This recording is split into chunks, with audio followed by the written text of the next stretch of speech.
Que le nom de l'Éternel soit béni. Le peuple qui prie voit la gloire de Dieu. Le peuple qui prie expérimente la puissance de Dieu. L'Église qui prie est témoin de ce que Dieu fait.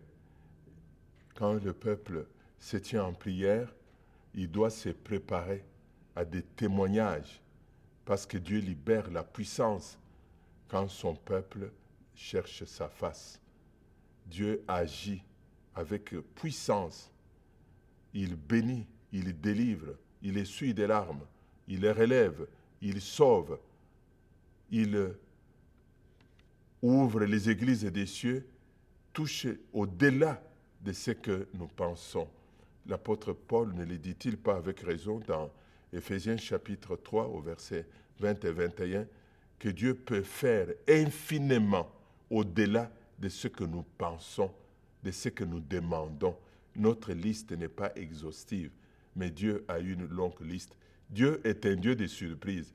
Vous priez pour 3 choses, il en donne 10. Il vous surprend avec celle. Vous partirez avec des mains pleines de ce que Dieu fait. Nous voici au 4e message. Car de ta promesse, ton Dieu agira. Car de ta promesse, chaque promesse de Dieu porte les miracles de ta vie. Dieu veut faire des miracles dans ta vie. Mais les miracles sont dans une capsule qui s'appelle la promesse. Ne jette pas la promesse. Nous parlons de Caleb qui a gardé précieusement dans son cœur la promesse pendant 45 ans, alors qu'il traversait un long désert. À celui qui traverse le désert n'est pas un lieu de châtiment, mais le désert est un lieu de rendez-vous avec Dieu. Dieu ne dit-il pas à Israël par la bouche de Josué, par la bouche d'Osée, je t'emmènerai dans le désert, je t'attirerai dans le désert, je parlerai à ton cœur. Le désert est un lieu de rendez-vous avec Dieu. Dieu peut te vouloir dans le désert pour t'isoler de l'agitation et te laisser pour te parler à ton cœur du plan et des projets qu'il a pour vous. Le dernier message que j'apporte sur ce thème, ne baisse pas les bras, ne baisse pas les bras.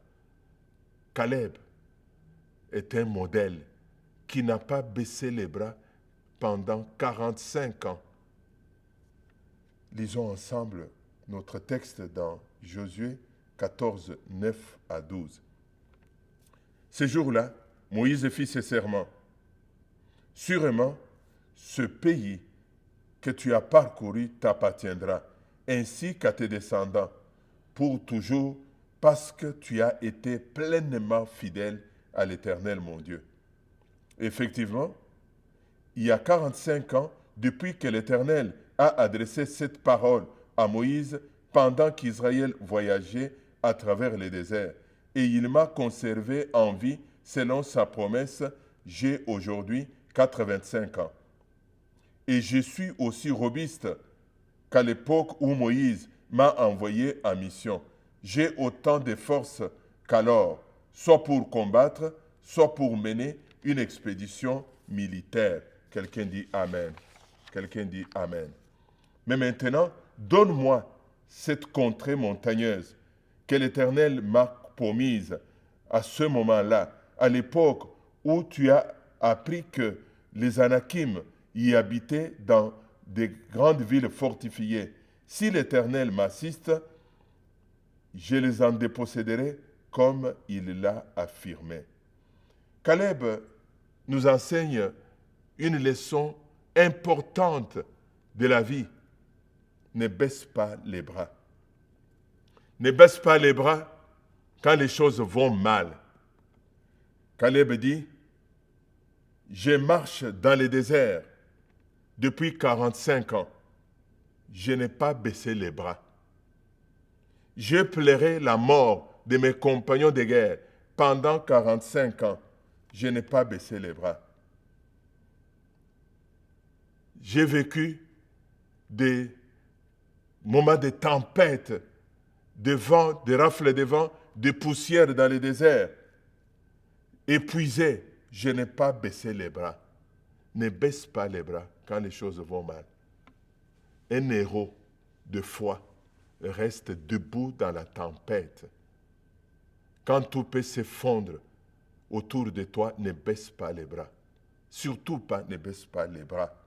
Et c'est ce que Caleb nous enseigne, que quand il est allé avec les espions explorer les pays, lorsque Israël pleurait, découragé, se lamentait devant Dieu, il est resté debout.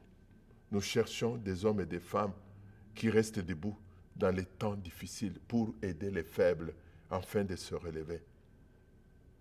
Nous sommes sur la terre. Tout n'est pas en rose. Il y a des saisons difficiles.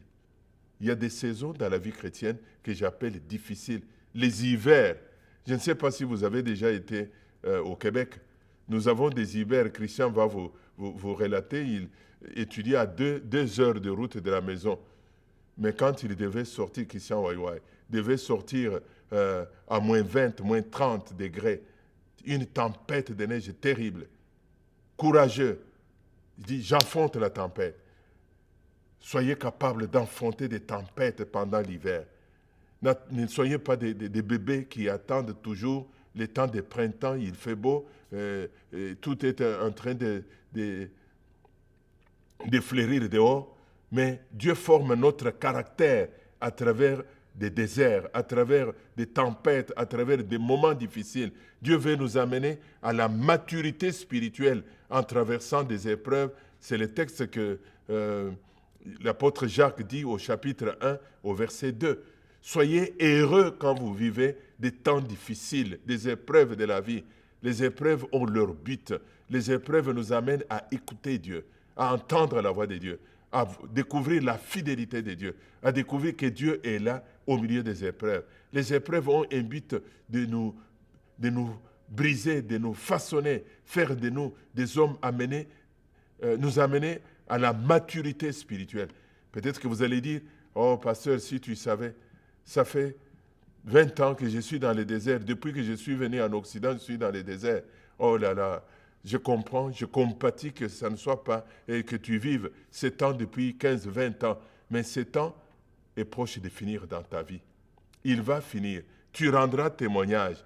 Mais quand tu rendras témoignage, les gens auront l'impression que c'est quelque chose qui s'est passé il y a 2 jours, 3 jours.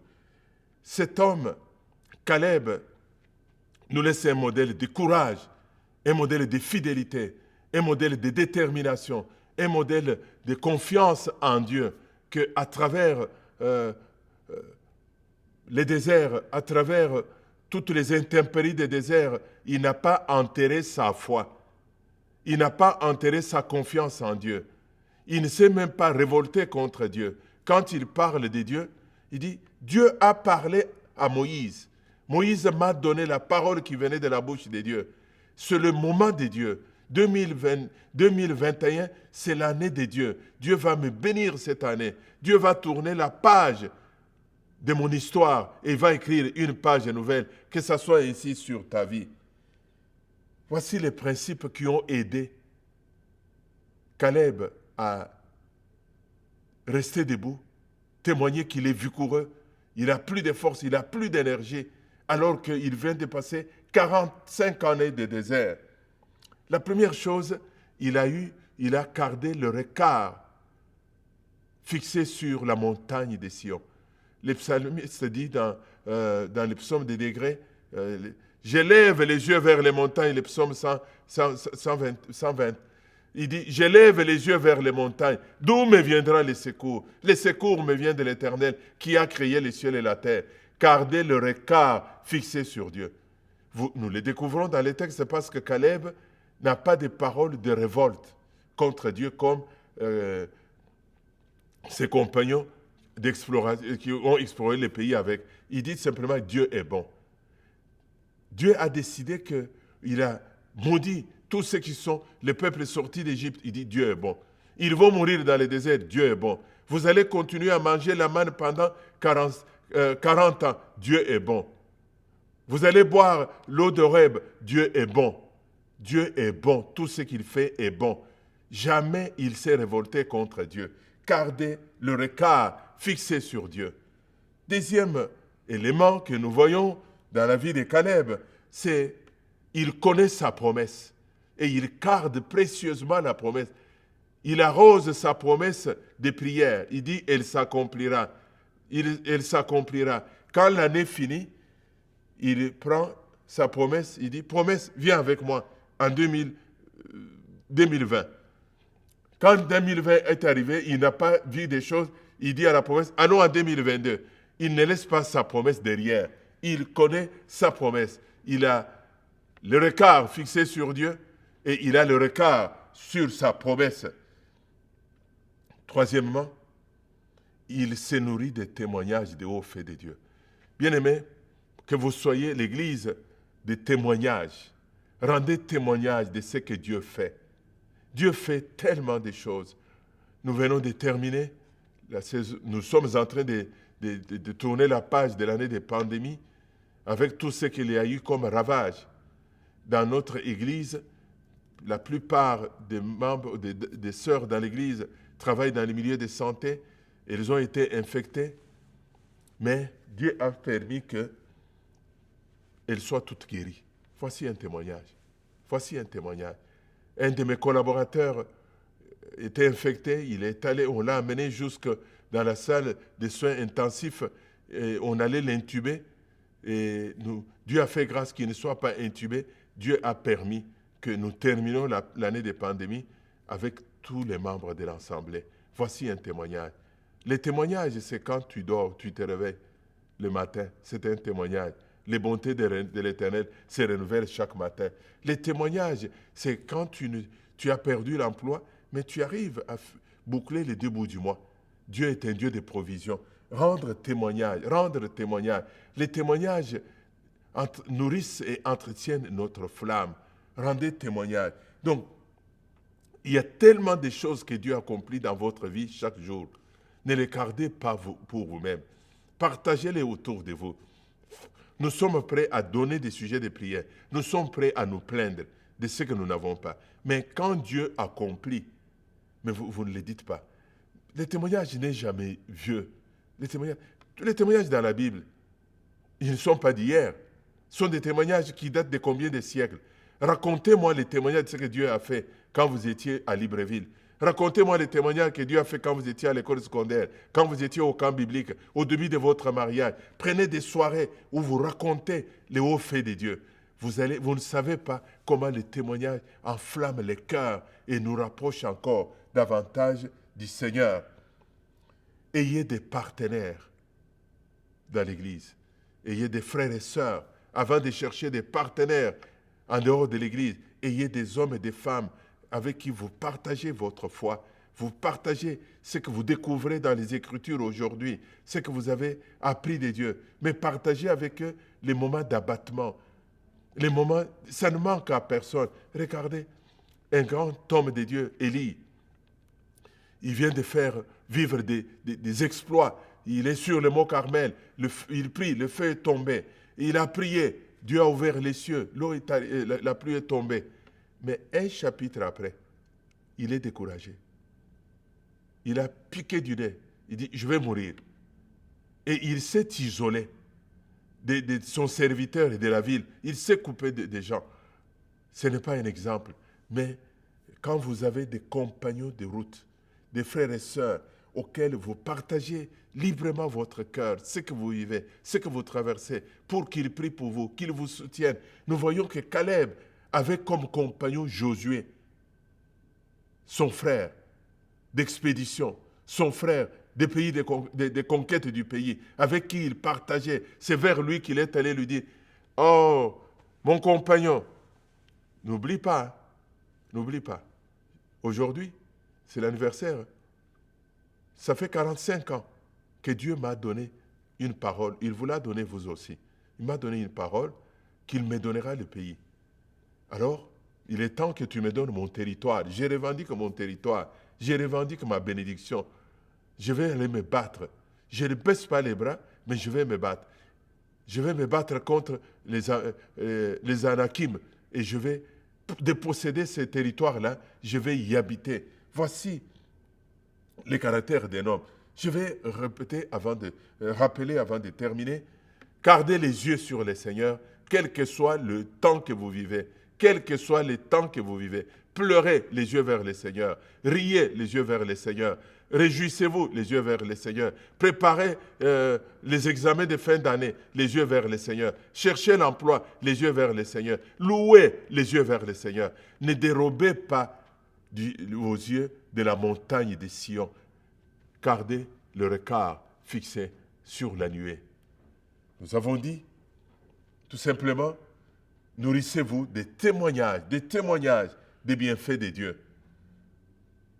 Ayez des partenaires de prière. Restez stable dans l'Église. Restez stable quand vous vivez les temps de turbulences, de désert. Ce n'est pas le temps de dire, je vais visiter dans telle église, il y a l'onction, il y a des prophéties, il y a ceci. Non, restez là où vous êtes. Dieu peut vous visiter dans votre maison, dans votre église locale. Ne vous laissez pas prendre par le vent qui va vous amener au nord et au sud à changer les églises, comme si vous changez des vêtements, parce que vous avez trouvé que les gens tapent les mains ou les gens lèvent les mains à tel ou tel autre endroit. Non, vous pouvez le faire dans votre église. Donc je vous encourage, gardez votre promesse. L'année 2020 a été très éprouvante pour tout le monde. Mais Dieu reste Dieu. Dieu sait vous étonner. Alors que nous avons traversé l'année encore avec un taux d'infection très élevé, l'avenir semble sombre aux yeux des hommes, mais il n'est pas sombre aux yeux de Dieu. Attendez-vous à Dieu. Attendez-vous au Dieu des surprises. Attendez-vous au Dieu des surprises. Que Dieu peut vous surprendre. Dieu peut vous étonner. Dieu ne vous a pas abandonné. Ce qu'il a dit, il le fera. Dieu ne regarde pas la météo. Dieu ne regarde pas les sondages pour agir dans votre vie. Dieu ne consulte pas la vie des hommes pour agir dans la vie. Dieu te connaît. Dieu te connaît. Dieu te connaît. Dieu a un plan pour votre vie. La promesse que Dieu vous a adressée, elle porte votre destinée. Elle est une semence de miracles. Saisissez cette promesse-là, confessez-la, déclarez-la sur votre vie. Elle va s'accomplir. Que le Seigneur vous bénisse et pendant ces temps de prière, que les cieux soient ouverts, que Dieu vous parle, que Dieu vous révèle, vous rappelle des promesses que vous avez oubliées et que Dieu vous étonne. Je vais prier pour vous. Béni soit ton nom, le Dieu de Josué et de Caleb. Béni soit ton nom, le Dieu grand et puissant, le Dieu fidèle, le Dieu glorieux, le Dieu majestueux, le Dieu infini, infini dans son amour, infini dans sa grandeur, infini dans sa puissance, infini dans son autorité, infini dans sa grâce. Voici ton peuple que je recommande à toi et ton serviteur. Déploie ta puissance sur cette assemblée.